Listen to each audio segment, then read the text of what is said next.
Through both the video game and the HBO adaptation of The Last of Us, Joel Miller is a pretty violent character. In the game, he kills hundreds of people, but in the HBO adaptation, he's far less deadly. Of course, this contrast makes sense because, despite how grounded the game feels, the action is still pretty insane compared to real life. So, today I'm going to compare how many kills Joel has in the game versus the show.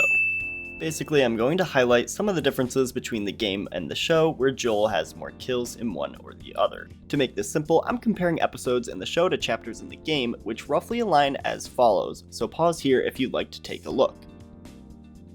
There is an exact number of kills Joel has in the show, but there isn't really an objective number we can use to count Joel's kills in the game other than by using footage of a normal playthrough that I recorded before coming up with the idea for this video, so it's as unbiased as I can get it. You may have more or less kills in a normal playthrough depending on the difficulty and how aggressive you are in your gameplay. This playthrough was completed on grounded difficulty, which is the hardest in the game, so there are some areas I didn't get as many kills, but in others I did go all out. I'm just going to be counting all of the ones I completed as well as all of the ones Joel completes in cutscenes. Anyway, obvious spoiler warning for The Last of Us Part 1 and for the first season of HBO's The Last of Us. Let's get right into this video.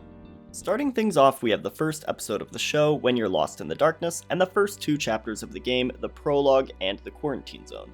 In both versions, Joel completes one kill to start things off. He shoots his neighbor Jimmy in the game, and in the show takes down the older Mrs. Adler with a wrench. The show removes much of the action from the chapter The Quarantine Zone, so HBO Joel doesn't have any kills here. Meanwhile, game Joel has multiple kills. While going through an underground tunnel, Joel and Tess are faced with a man who is infected and begs to be killed. Please. You don't have to shoot him here, but I think it makes more sense for Joel's character to put this man out of his misery. There are then a few infected in the next room, two of which I killed. In the game, Tess and Joel are scammed by Robert for some weapons, so they go to confront him.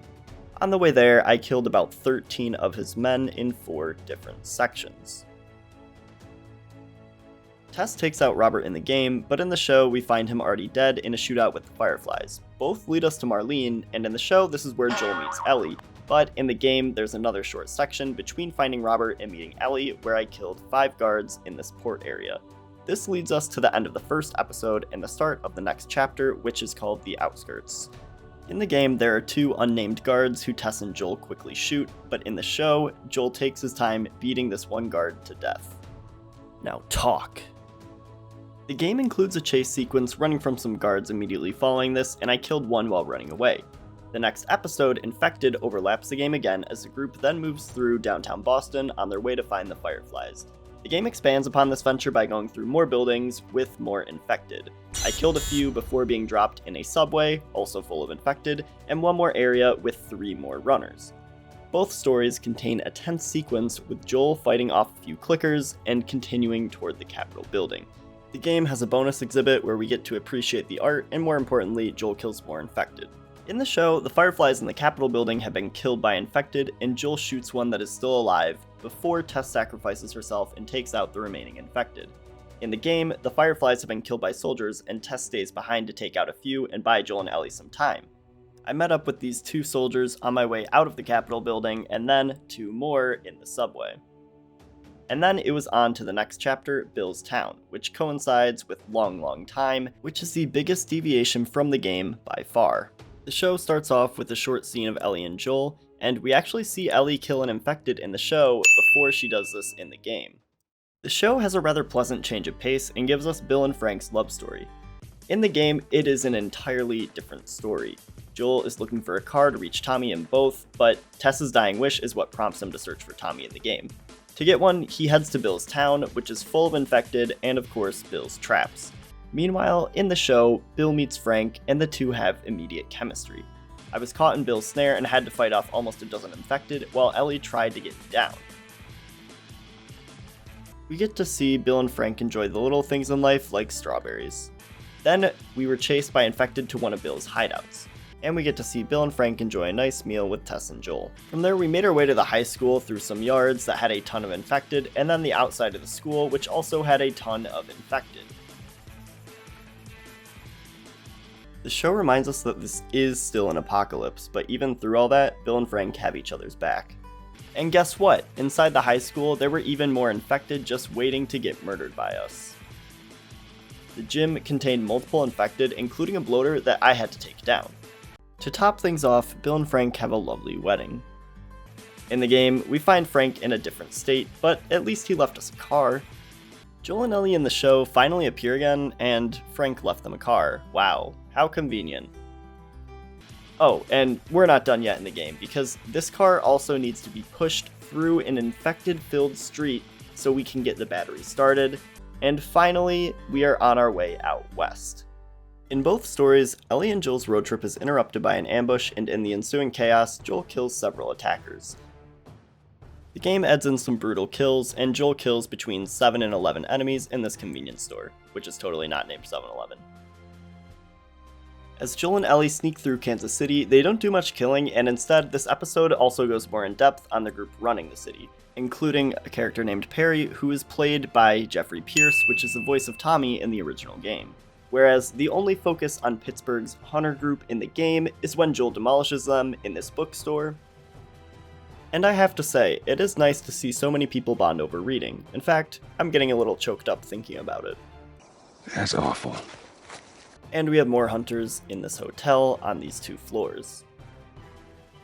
Then Joel heads to the basement to check out the in-building laundry and has to fight a few stalkers. And then there are a few more hunters in this restaurant once you get out of the basement. Ellie saves Joel here by killing this guy, which is a little different than in the show, where Ellie shoots a guy to save Joel but doesn't kill him. Joel takes out a decent number of hunters in this plaza, and Ellie gives some overwatch and takes out some as well. Now Joel and Ellie are being hunted and have to be extremely careful as Joel bashes the literal brains out of dozens of guys on the way out of the city. But that brings us to Sam and Henry. As we meet Sam and Henry, this marks the end of Please Hold to My Hand and the beginning of Endure and Survive, but for the game, this is still part of the chapter, Pittsburgh. Henry and Joel have to take out a few guys on the way to Henry's hideout, and then, on the way out of Pittsburgh, there are more guards by this gate that the duo both take out as well. And then, Sam and Henry abandon us. What? And we have to take out more guys in this bar before going for a swim. This marks the end of the Pittsburgh section of the game and the beginning of the next chapter called The Suburbs, which corresponds to Endure and Survive in the show. Both have the group going through the sewer, which is planned out by Henry in the show, but in the game, they kind of just happen upon a sewer grate and go through. Of course, this plays out in complete opposite ways, where in the show, they have some quiet character moments and it's pretty peaceful. A lot of those are taken directly from the game, but on top of that, the group barely makes it out alive due to the sheer number of infected in the sewers, which are a historically unsafe place in The Last of Us, so I don't know why we would even go down there, but hey, Joel's choice, not mine. Thanks for the warning on the other side, guys. In both versions, the group gets pinned down by a sniper who Joel has to take out. They then get attacked by the group hunting them down, and Joel has to pick off a bunch of those men. In the game, it's about 20 enemies, but in the show, he literally just shoots one person, before also taking out a bunch of infected. Also, huge shout out to HBO Joel here, because by my count, he had 9 kills, which was more than I got in the game on infected at this part, so good for him. Even Show Ellie got a kill here. Unfortunately, not long after this, Henry and Sam meet their demise, and then we keep moving to the next chapter and episode, Tommy's Dam and Kin. Tommy's Dam corresponds to the first half of Kin and is significantly more action-heavy. We spend some time fighting off bandits at this hydroelectric dam rather than being in the Jackson settlement. Wow, I love renewable energy. After we take all of them out, then we face more bandits on our way to this ranch house when Ellie runs away. Virtually none of this action is in the show, but we do have some dialogue that is almost one-to-one from the game. You have no idea what loss is. Everybody I have cared for has either died or left me. Everybody fucking except for you! So don't tell me that I would be safer with someone else, because the truth is I would just be more scared. Emotional damage, emotional damage, emotional damage. Okay, you get the point. Then we head to college for the chapter, the university, but this is still part of the episode, Kin. The game forces Joel to take out 5 runners so he can get this generator started and open a gate to enter the university. Where of course, we don't find the Fireflies. Well, maybe in all that research, they turned into fucking monkeys. Life could be a dream if I could take you up in paradise up above. After finding out the Fireflies have not been turned into monkeys, Joel has to fight off a bunch of hunters and he gets shish kebabbed.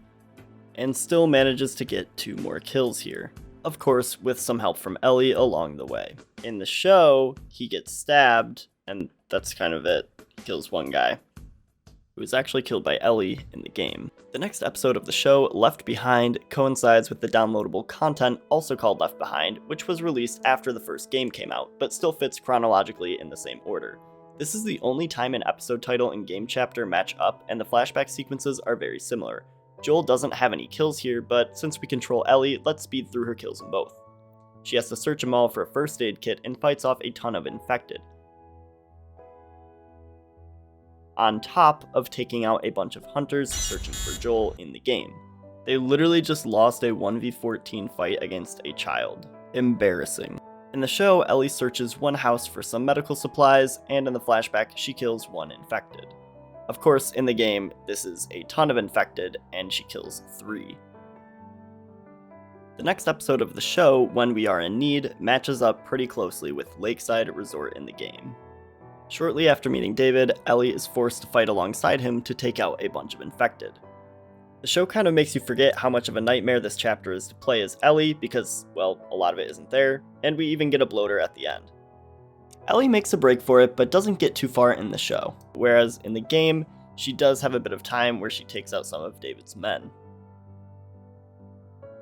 And then still gets caught. This brings us back to Joel, who is finally recovered and is happy to murder more guys. Of course, in the game, he murders a few more than the show, but in both, he interrogates and brutally murders these 2. Cut back to Ellie, and she manages to take out James and get away. Also, fun fact, James in the show is played by Troy Baker, who voices Joel in the games. I had to kill one person during my escape as Ellie, but then made my way to the fight with David. The game has another short sequence with Joel, and he's not happy to see any of David's men.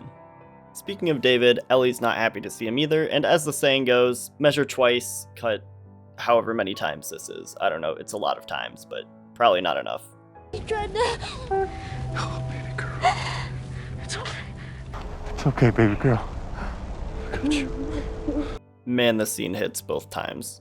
We're done playing as Ellie, and she doesn't have any more kills in the game or the show, so we can stop her counts here. This marks the beginning of the Season 1 finale, Look for the Light, as well as the chapter in the game called Bus Depot. The flashback scene with Ellie's birth is unique to the show, and Ashley Johnson, who plays Ellie's mom, is actually the voice of Ellie in the original game.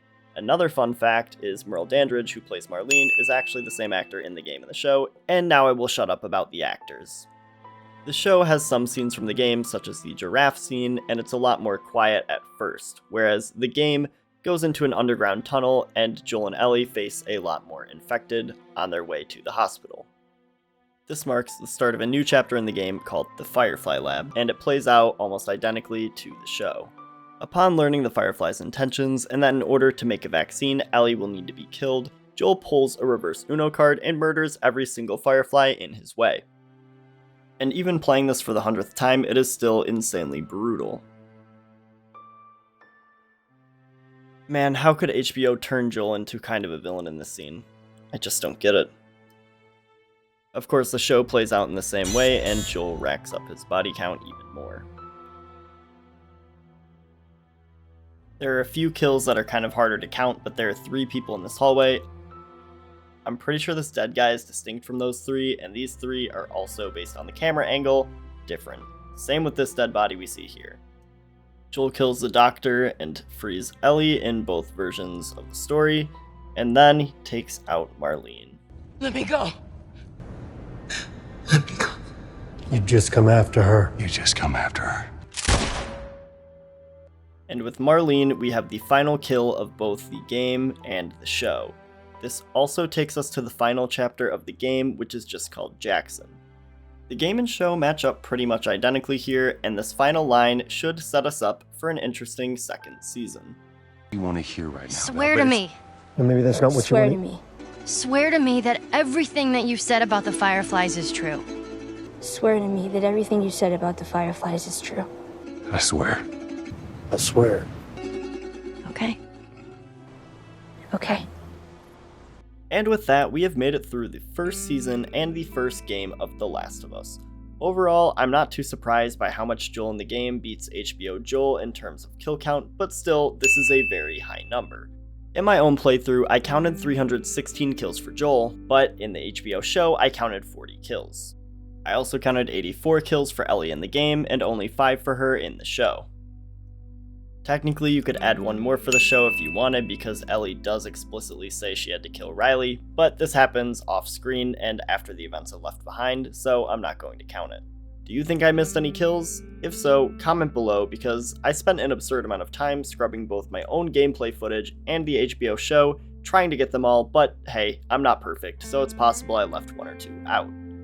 And if you want to break it down episode by episode, here is my final count I had for both the game and the show, roughly aligned with how their stories match up. I personally really enjoyed the first season of the show, and as a massive fan of the game, I definitely plan on making more The Last of Us content.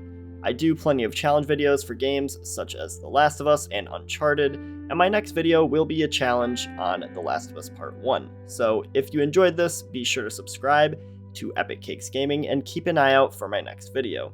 I hope you all enjoyed. Let me know what you thought of the first season of The Last of Us in the comments, and I'll see you in the next one. Peace.